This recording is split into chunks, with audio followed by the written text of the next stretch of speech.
Assalamualaikum warahmatullahi wabarakatuh. Good morning, good afternoon, and good evening to my bachelor thesis supervisor, Dr. Afiandi, and to the bachelor thesis examiners who are going to watch this video. Uh, Allow me to introduce myself. My name is Rafi Renardi Sugiono from the accounting department, and today I would like to present to you the result of my bachelor thesis entitled Analyzing the Application of Tax Planning to Minimize Income Tax Burden, a case study on PT Kardik Express Nusantara or PT CHEN. The overview of this presentation will consist of 5 parts.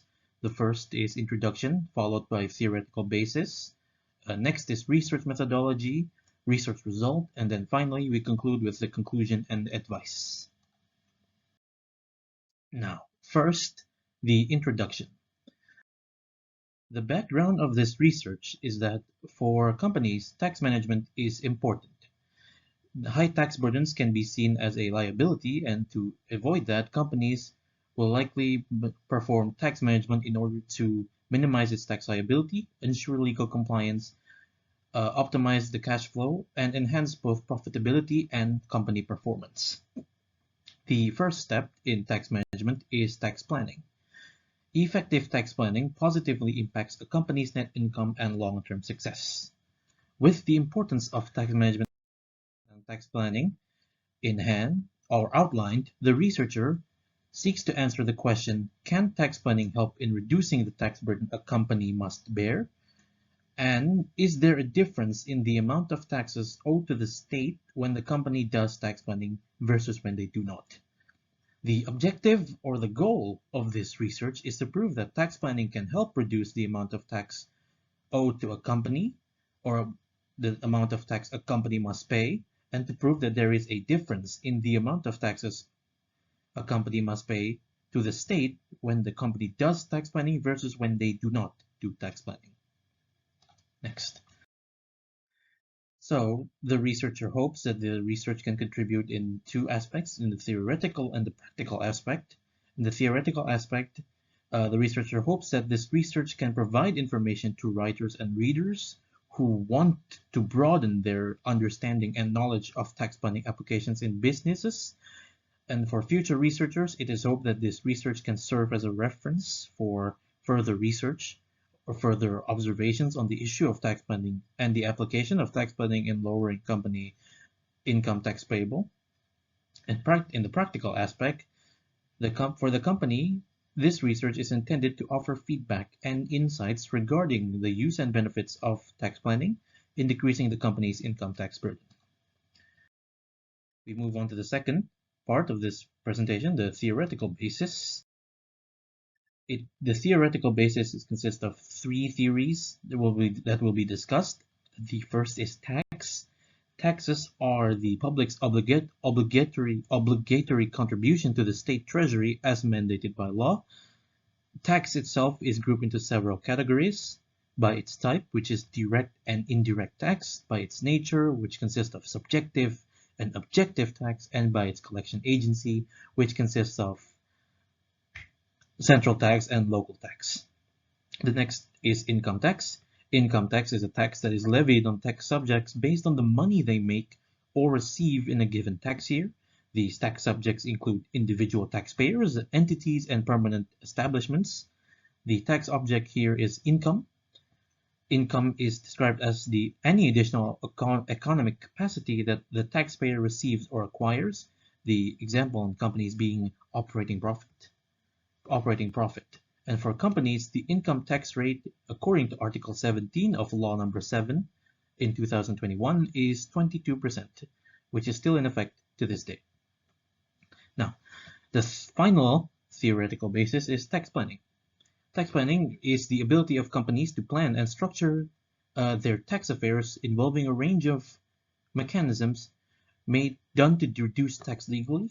Tax planning in basic terms is the first step in tax management to allow businesses to restructure their tax affairs to reduce tax obligations while remaining compliant with the applicable tax regulations. The goal of tax planning is to reduce tax burdens paid to the government. Now, there are several literatures that have discussed this particular topic. In particular, the researcher takes 6 literatures. The first is Giulianti in 2019, who found that the company, which was PTPN4, was not able to make use or implement tax planning, which resulted in an increase in the tax payable. Tri Wahyu Eka, who found that with tax planning application, PTPN4 was able to reduce their tax liability. Sabayang in 2013, who found that tax planning application in PTPN3 was not effective due to several company policies, which led to some accounts to be unable to be classified as expenses. Rimbano et al. In 2019, who found that CVs in Bengkulu and Lubuk Linggau City were more reliant on tax authorities to prepare their corporate income tax reports. Daengs in 2018, who found that the income tax Article 23 calculation using the gross-up method was able to generate tax savings for the company. And Rasidin and Sulaiman in 2023, who found that the Pete Golden Rooster had not been able to maximize their tax planning applications, specifically concerning income tax, which resulted in the company having an increase in their tax burdens. Now, the third section is research methodology. The type of research that was used is descriptive research, which aims to describe the facts regarding the research object accurately. The variables in this research there are 2 variables: income tax burden and company's tax planning application. Now, the income tax burden is tax levied on income received by person or companies domestically or overseas, while tax planning is an effort to reduce the tax burden while still in compliance with the applicable tax regulations. The dependent variable here is the company's income tax burden, and the independent variable is the company's tax planning applications. The data used is from primary and secondary data. The primary data will be gathered through observations and interviews, while the secondary data will be gathered through the company's financial statements, mainly the profit or loss statement, the fiscal profit or loss statement. The data collection method used in this research includes 4 methods, which are observations, documentations, interviews, and literature reviews. And finally, the data itself is analyzed through the descriptive method, which is to objectively describe a situation to find the solution to the occurrence that is happening in the company, and the comparative method, which involves drawing conclusions from the observed facts by comparing working theories with the events in the field. Now, the way it's done is that the data is gathered by assessing outcomes of the observations and interviews, and through documentation of Pete Chen's 2023 fiscal financial report, which is the profit or loss statement. And then the research data is collected, examined, and then a conclusion is drawn from the examined data. We shall now head to the research result, the first section. For the research result, the first is Pete Chen's fiscal profit or loss statement before tax planning application. Now, as you can see in the numbers here, from the revenues to direct costs, the calculations is as follows. The revenues for 19.8 billion and the direct costs to 12.8 billion, which results in their company's profit being 6.9 billion. Then their operating expenses is 3.7 billion, which results in their gross profit amounting to 3.2 billion. The net other income or charges amounts to 291 million, which means that their income before tax is 2.9 billion rupiahs. Their income tax expense, which is found to be calculated to amount to 578 million, which results in the fiscal income for the year ending 2023 amounting to 2.4 billion rupiahs.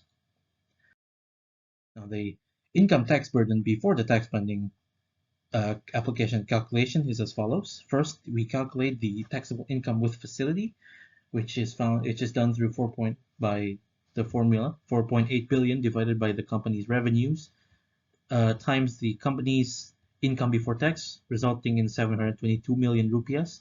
The taxable income without facility, which is gathered through the subtraction of the income before tax and the taxable income with facility, which results in 2.2 2 billion. The corporate income tax payable with facility is then calculated as follows. 50% times 22%, or the income tax rate, times 722 million, or the taxable income with facility.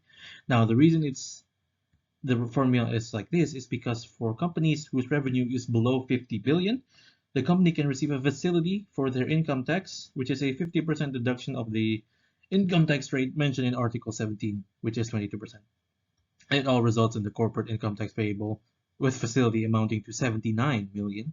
The one without facility is found through the formula below, 22% times 2.2 billion, or the taxable income without facility, which results in 498 million, and the corporate income tax payable total then is 578,614,903 rupees.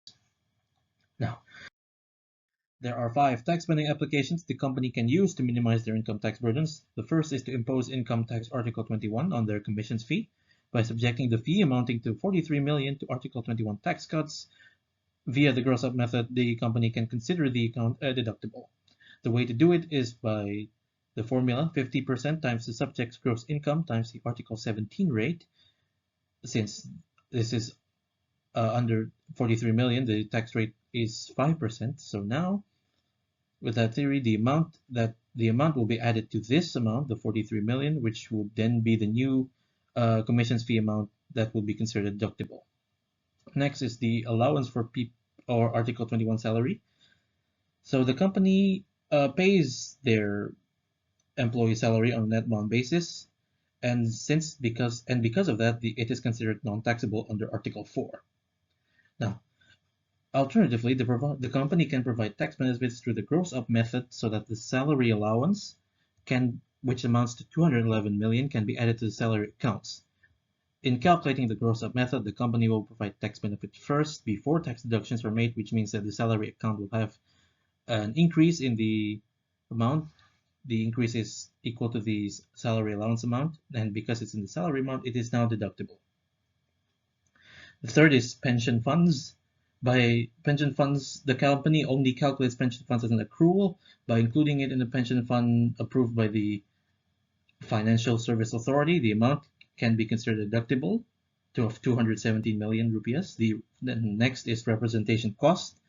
By providing a nominative list, the company can consider this cost as a deductible as well. The amount is 62 million. And finally, allowance for doubtful accounts.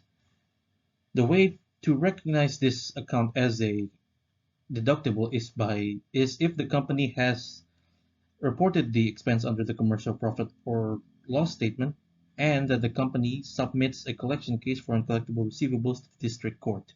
If Petechen does this, then the account can be acknowledged as a deductible. Now, next, in the analysis of tax planning applications, we see the numbers for direct costs. Return on commissions before tax planning was 0. After tax planning, it's 44 million.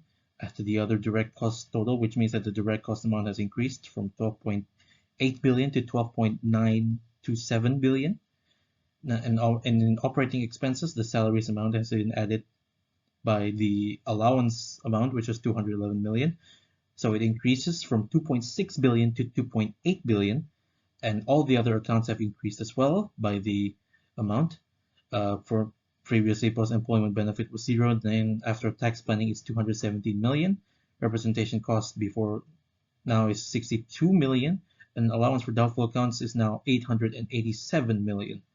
Add that with the other operating expenses, and as we can see, the total operating expenses has increased from 3.7 billion to 5 billion.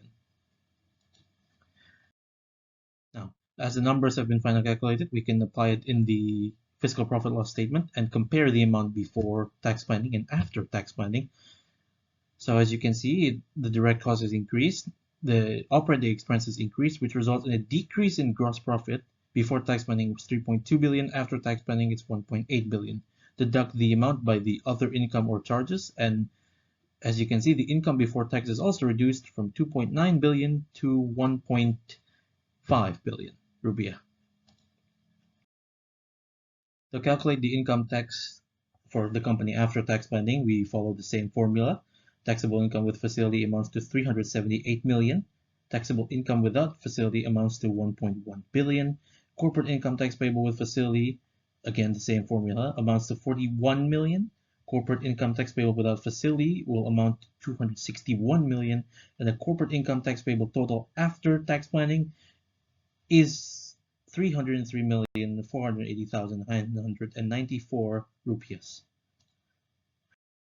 As we can see, if we compare the amount before and after tax planning, there is a significant decrease, a difference of 275 million rupias, which means if the company applies the tax planning on their business, then they could achieve tax savings of up to 275,133,000 rupias. And finally, we head to the conclusion and advice. The first conclusion that we can draw is that it can be said that PT Chen did not use tax planning measures, which increased the company's income tax burden that they have to pay to the state. As we can see, if we compare the income tax burden before and after tax planning application. From there, we can also conclude that implementing tax planning can greatly help the company reduce its income tax burden, and that the results of tax planning implementation can result in tax savings of up to 275,133,000 rupees. For the advice, the company can make several changes to its policies to avoid fiscal correction on certain accounts. These policies are subjecting return on commissions to Article 21 tax cuts, providing tax benefits for employee salaries through the gross-up method, delegating pension funds to the Financial Service Authority approved pension funds, providing a nominative list for representation costs, and filing a collection case for uncollectible receivables to the district court. With these policies implemented, the company can, in fact, have tax savings amounting to 275 million. And secondly, if the tax planning has already been applied to the company, the previous policies, then PT Chen should anticipate the introduction of new tax rules and regulations, which are subject to frequent changes. Basically, the company should stay aware and adjust its tax planning tactics to ensure that the company is tax compliant and to ensure that the tax benefit is optimized and to avoid tax corrections. And that is it for my presentation. Thank you. Wassalamualaikum warahmatullahi wabarakatuh.